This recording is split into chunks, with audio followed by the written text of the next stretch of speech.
Bonjour, je suis Michel, 70 ans, un des pionniers de l'éolien citoyen et je suis invité de la belle rencontre. Nous sommes ici entre Sainte-Marie et Avessac, à quelques kilomètres de Redon, juste à la frontière entre la Loire-Atlantique et l'Ille-et-Vilaine, un territoire pionnier. C'est ici qu'il y a 20 ans a été lancé un pari fou, la création d'un parc éolien citoyen. Ce pari fou, on le doit à Michel Leclerc, un visionnaire, ni ingénieur, ni élu, tout simplement un artiste plasticien que l'on va retrouver justement au pied d'un nouveau parc éolien sorti de terre il y a tout juste 8 ans. Ce jour-là, le vent nous avait donné rendez-vous. Mécaniquement, Michel Leclerc a donc sorti son téléphone portable, comme si évaluer la performance des éoliennes était désormais pour lui un réflexe. Là, on est à 9,76 MWh. Voilà, on est dans une bonne moyenne de production là. Ah bah oui, c'est une bonne production. Ça. Ces 5 éoliennes peuvent fournir combien? À peu près pour 10 000 habitants. 10 000 habitants. Tous usages confondus. Et là, je m'adresse à l'artiste plasticien là. Quand vous voyez une éolienne comme ça avec ses pales, voilà, esthétiquement parlant, vous trouvez ça comment? Bah, c'est plutôt fin, c'est plutôt beau. Après, il y en a des, selon les modèles, elles sont plus ou moins fines, mais je trouve que ça anime le paysage. Après, j'avoue que c'est très subjectif, donc je comprends aussi que les gens trouvent ça moche. Que de chemin parcouru entre le premier parc éolien imaginé à Bégane il y a 2 décennies et ce qui est désormais un fonds d'investissement florissant. Énergie Partagée, son association, essaime partout en France et finance à ce jour près de 190 projets citoyens. Franchement, il y a 20 ans, quand vous avez imaginé ce pari, est-ce que vous n'êtes pas dit c'est un pari fou? Ben, on était très naïfs. Ouais. On s'était dit, ça va se faire, quoi. On savait que ça se faisait au Danemark ou en Allemagne. Pourquoi pas chez nous? Pourquoi ça a été si long, si compliqué? Alors, il y a 25 administrations qui doivent se mettre d'accord pour accepter un projet.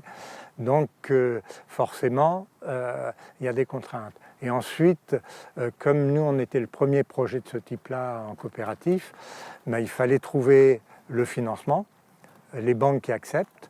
Il fallait arriver à mobiliser, là, sur le pays de Redon, il y a plus de 1000 personnes qui ont participé à des financements de ce type-là. La mise de départ était de combien?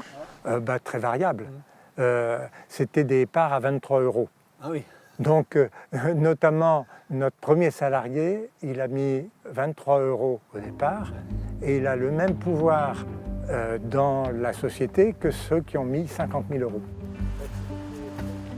Michel Leclerc, un artiste militant qui a rendu sa propre maison autonome en énergie et qui laisse toujours derrière chaque création un message.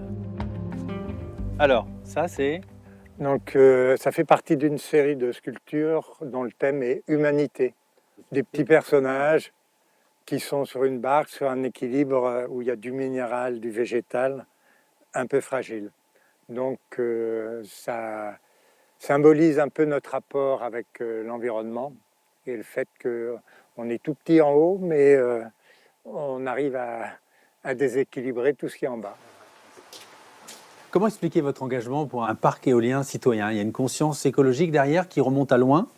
Alors, cette conscience remonte assez loin, notamment via la problématique du nucléaire. J'étais dans les premières manifs à Malville, Plogoff et compagnie. Et puis, cette question d'énergie m'a amené pour ma maison de mettre des panneaux solaires, d'avoir une serre pour chauffer, de me chauffer au bois. Alors, 20 ans d'engagement qui ont été récompensés il y a quelques jours. Vous pouvez nous expliquer ce que c'est? Ça, c'est l'Ordre national du mérite qui m'a été décerné. Pour moi, ce n'est pas un travail individuel. Elle va retourner au siège de l'association. C'est la question rituelle que l'on pose à chacun de nos invités. Et si vous aussi, vous aviez une belle rencontre à faire, ce serait avec qui? Je pense notamment à Cédric Leroux, qui, dans la vallée de la Roya, a accueilli les migrants qui traversaient au péril de leur vie les Alpes en venant d'Italie. Lui aussi un pionnier? C'est un pionnier aussi. En tout cas, son action a été très médiatisée et elle est forte.